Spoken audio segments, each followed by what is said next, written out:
Dan, we got a great show for you today. Today's band were a revelation in the 70s and 80s, a British band with an American singer that set the FM radio dial on fire with half a dozen smash hits over their first few albums, getting as close as you could possibly get to number one, but always ending up at number two. Actually, they created the biggest number two hit in history, sitting at the bridesmaid position for a record 10 weeks.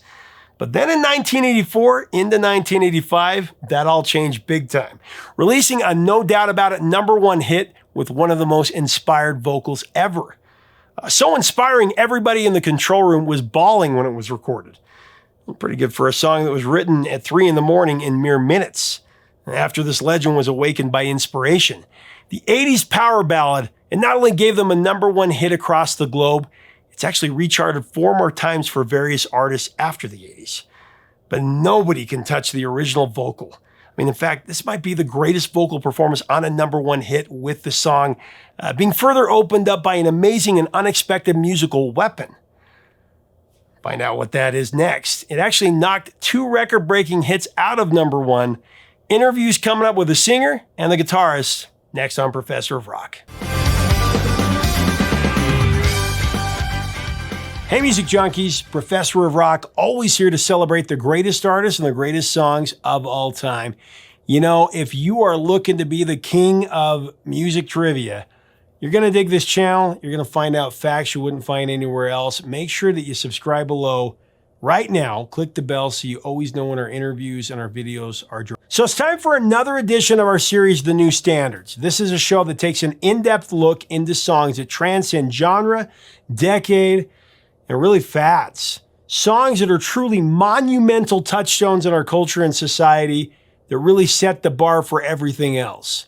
I am really excited to share more from an interview I just did with 2 Songwriter Hall of Fame inductees, the primary songwriters behind the music of the legendary band Foreigner. Lou Gramm, truly one of the greatest rock singers in history, and Mick Jones, one of the greatest songwriter-producers. I mean, outside of Foreigner, Mick has also produced Storm From by Billy Joel, 5150 by Van Halen, just to mention the records. They've had 17 hits, including all of these classics.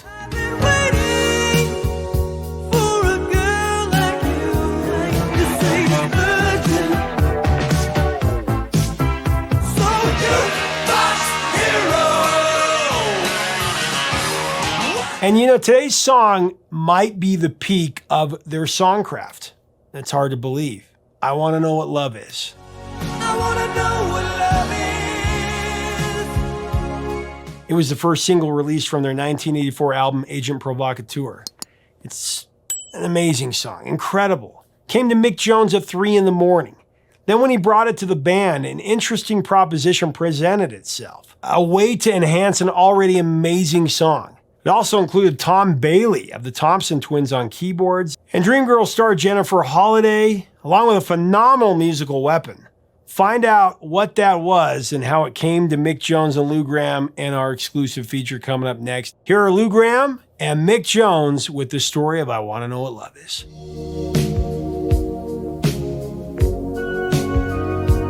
Well, there were 3 years between albums at the time that you released Agent Provocateur. You know, 3 years is a long time in music, but the first single to drop from that record, number one powerhouse power ballad of all time, I Want to Know What Love Is. I've got to take a little time. You had a different philosophy. You really wanted to rock, coming off a Jukebox Hero and some of those. Mick wanted to pursue a more softer side. But you took this ballad and you made it one of the most soulful vocals ever. Well, I remember Mick playing the first inklings of I Want to Know What Love Is. It was on a cassette, and it was about 25 or 30 seconds. And I just heard that keyboard opening that he has on that, you know, dun, dun, dun, dun, dun, dun, dun. He played that.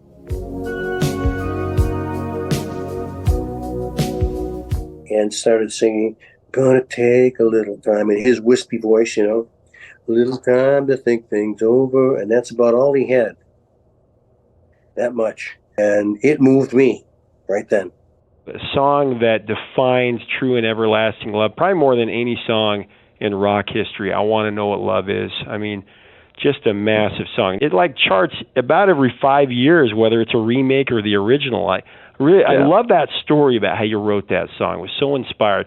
I want to set the stage, if you don't mind. You're in London, England. It's 2 a.m.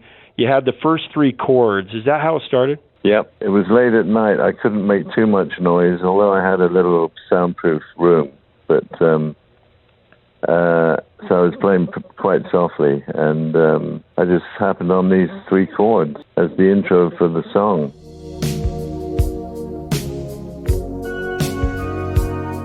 I didn't know what it was when it came to me. I didn't know what it was, part of a song, or there was nothing I had in mind really. And so, but I was so I had a special feeling about it. So I went into the bedroom and woke up my wife, and wife yet at the time, but woke her up at 2 or 3 in the morning, and I said, listen, I've got this great song. I think it's a great idea for a song. I've just written 3 or 4 words.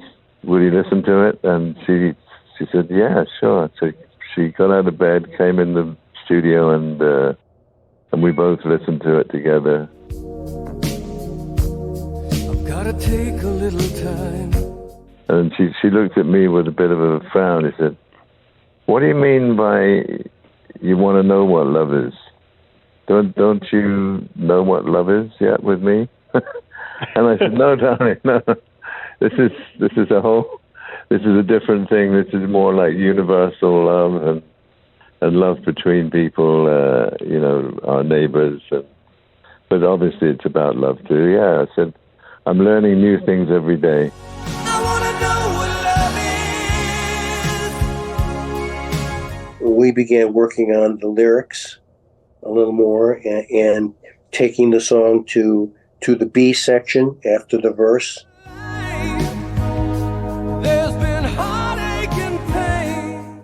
And then culminating in the chorus.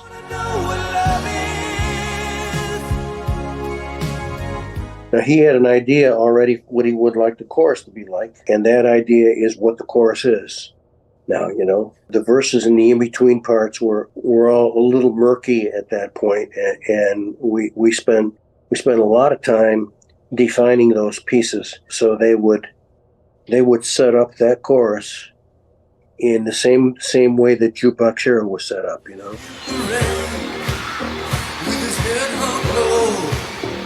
The soft, wispy opening, and then a little more affirming it, and then the I want to know what love is, It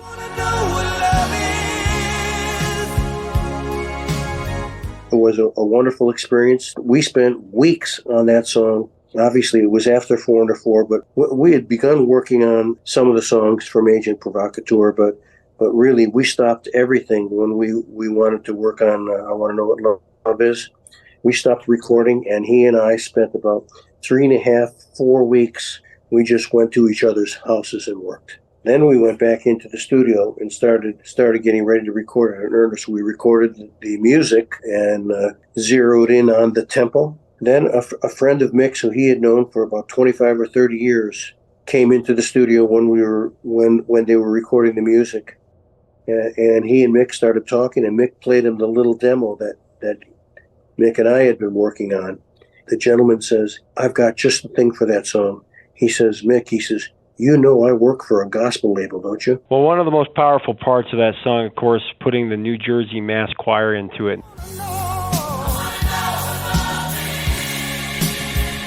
My understanding, you were at lunch with Jerry Wexler, and you had the idea. Tell me about that. Well, Jerry had a few friends over from the music business, and one of them had, I think I'd played a snippet of the song, and I said I was considering, my first consideration was to try and get Aretha Franklin singing a duet with Lou.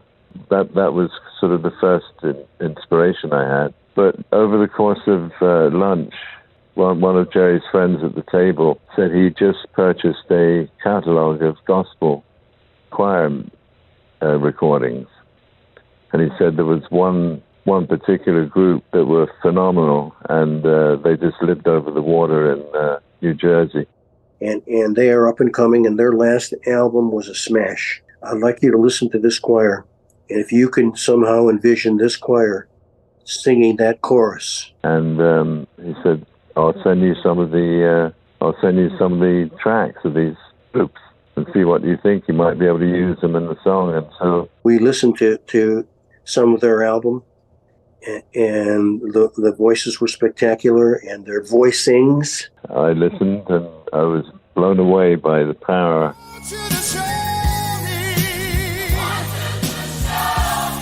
They had enough people who could ad-lib a little bit, but then they tucked themselves back in as a unit, you know?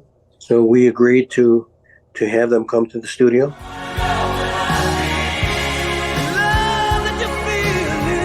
Asked them to come to the studio, and it was quite an experience putting them down on tape at the time. Now, there was no lead vocals at that point. Mick was working with the choir in one studio, making sure all the notes were correct and their vocal expressions and everything were just right. I was in the next studio over singing the lead vocal. Just me and the engineer.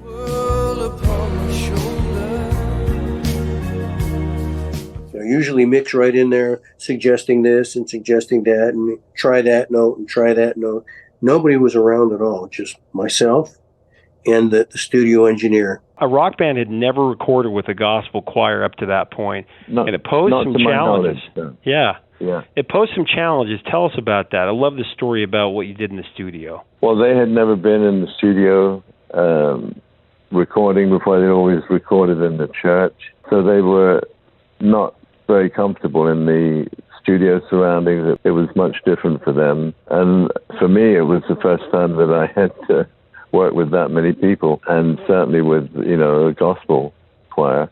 Things were going well. We did a couple of takes, but the choir leader said he thought we could get another one. He thought we could still get really an over-the-top version of it. And so he said, I just want to do something before we go in. I said, and he said, I want everybody to get in the circle.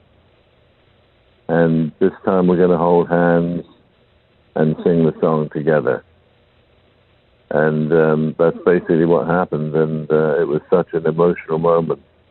I mean, I broke down in tears. I couldn't, it was one of those moments when you've captured something or something's happened to you that is game-changing.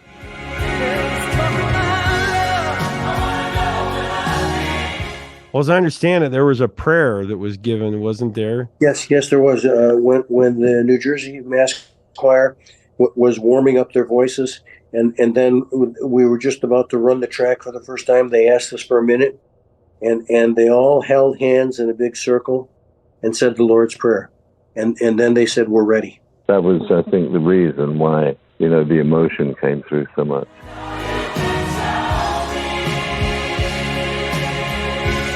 So after about two hours, I had a lead vocal that I thought was the one. So when I came back in, he was wrapping up the New Jersey Mass Choir, and he played me their choir harmonies and how towards the end of the song it got bigger and bigger, And then I took my tape out and played him the lead vocal, and they put my vocal on. And the first time we heard it, we were all in the control room crying our eyes out. I wanna know what love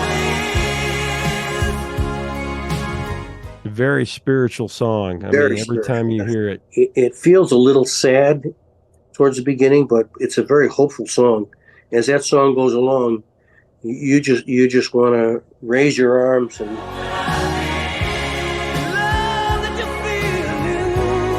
I mean, that song, like you said, has become universal, not just about a relationship, but loving your neighbor, love for your fellow man. And there was a story that I heard I always wanted to ask you about, that sharing it with Ahmet Ertegun. Well, Ahmet Ertegun was somebody I really looked up to. He was sort of a mentor for me, and a great record man, especially when it came to R&B and to soul music. You know, he was equally strong in those fields.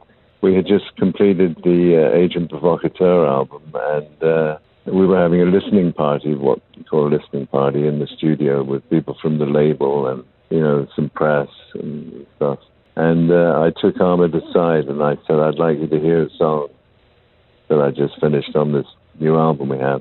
I took him into a small little studio room and I lined up the tape for I Want to Know What Love Is, and turned the lights down a bit and just played the song. Now this mountain I must climb.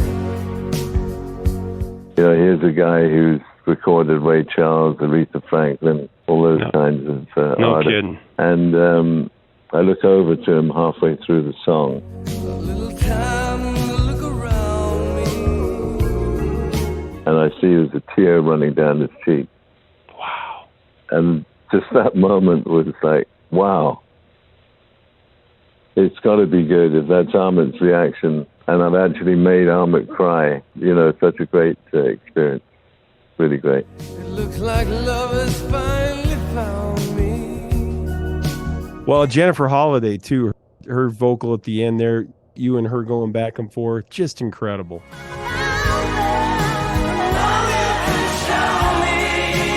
That idea was made in heaven, you know. That touched it off perfectly. Well, like I said, I mean, every couple of years it recharts. The cover by Tina Arena, you wrote a bridge for her version. Me to be strong on this road I travel on. There was Mariah Carey and Winona Judd. You guys just re-recorded it with Nate Roos of Fun.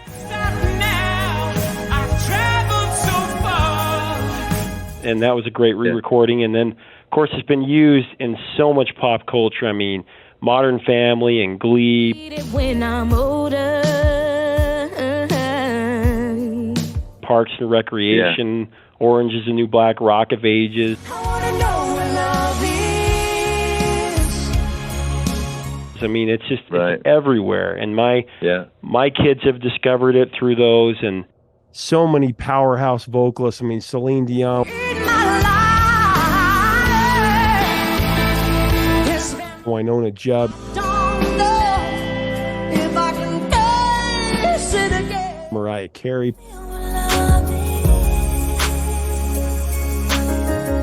Patti LaBelle.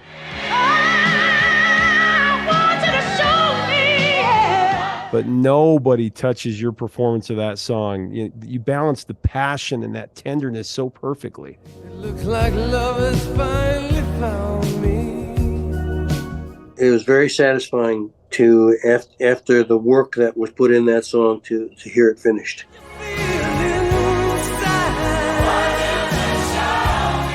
just such an incredible song. Just thank you for writing that.